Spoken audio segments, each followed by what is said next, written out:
Hello everyone, welcome to my YouTube channel. So my today's topic is Article 14 of the Indian Constitution, which states that equality before law, the state shall not deny to any person equality before law और the equal protection of the laws within the territory of India.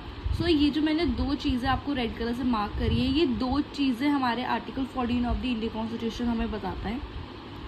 जो equality before law है, इसमें होता है all person should be treated equally, no discrimination allowed. This concept arise from rule of law which is mention in the book of A.B. Dicey. तो जो equality before law है उसका मतलब है कि हर एक इंसान को हम इक्वली ट्रीट करेंगे और कोई भी डिस्क्रिमिनेशन नहीं होगा, किसी के साथ भी भेदभाव नहीं करा जाएगा. और ये जो हमारा कंसेप्ट है ये रूल ऑफ लॉ से लिया जाता है, जो कि एक बुक है जो कि A.B. Dicey ने लिखी थी. और वो ये हमें बताता है कि कोई भी पर्सन अबव द लॉ नहीं है irrespective of their position and ranks.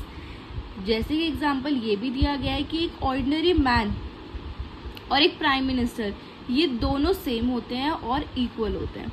अब A.B. Dicey ने 3 प्रिंसिपल दिए हैं. इनकेस अगर एग्जाम में आता है तो ये 3 प्रिंसिपल जरूर लिख के आएगा, which is supremacy of law, equality before law and the predominance of legal spirit. तो इक्वालिटी बिफोर लॉ का मतलब ये होता है. Then we will come towards the equal protection of the laws. इसका मतलब ये होता है कि ये एक बहुत पॉजिटिव कंसेप्ट है जो कि हमारा section 1 of the 14th amendment act में दिया गया था.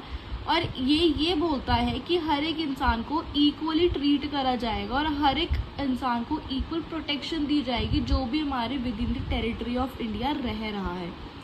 इसमें मैंने 3 केस लॉज कवर करे हैं, which is Maneka Gandhi versus union of India, Indian young lawyers association and others versus state of Kerala. पहला केस लॉ हमारा है, ये आप एक बार पढ़ लेना ध्यान से. Where it was said that various fundamental right must be read together and must overlap and fertilize each other. Following this article 14 along with Article 15 of the Indian Constitution constitutes provide fundamental right to protection against discrimination on grounds of religion, race, caste, sex or place of birth. Indian Young Lawyers Association and others, ये हमारे एक बहुत important case law है जो जिस बारे में बहुत टाइम से हम सुनते आ रहे हैं कि जो भी हमारी जो वुमेन्स हैं जिनका एज ग्रुप होता है 10 to 50 ईयर्स, जो कि मेंस्ट्रुएशन का टाइम रहता है, वो अगर मेंस्ट्रुएशन करती है तो उन्हें टेम्पल्स में नहीं भेजा जाता.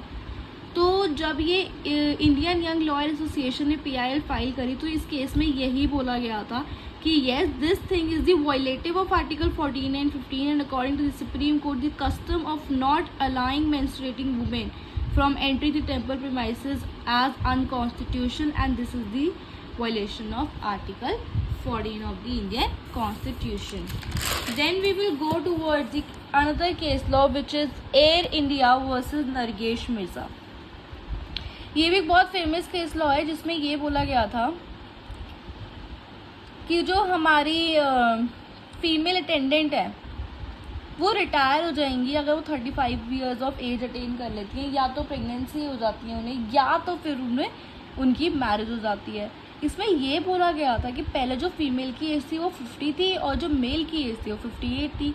जब ये केस हमारा सुप्रीम कोर्ट के सामने आता है वो ये कहते हैं that this is the clear examples of official arbitrariness and hostile discrimination and it is a clear violation of Article 14 and 21 of the Indian Constitution. और ये सब चीज़ें एप्लीकेबल मेल पे नहीं करी गई है, तो इक्वालिटी बिफोर लॉ को भी इन्होंने यहाँ पे वायलेट करा है. Thank you so much. Subscribe to my YouTube channel for more videos. I will discuss Article 15 of the Indian Constitution in the next video.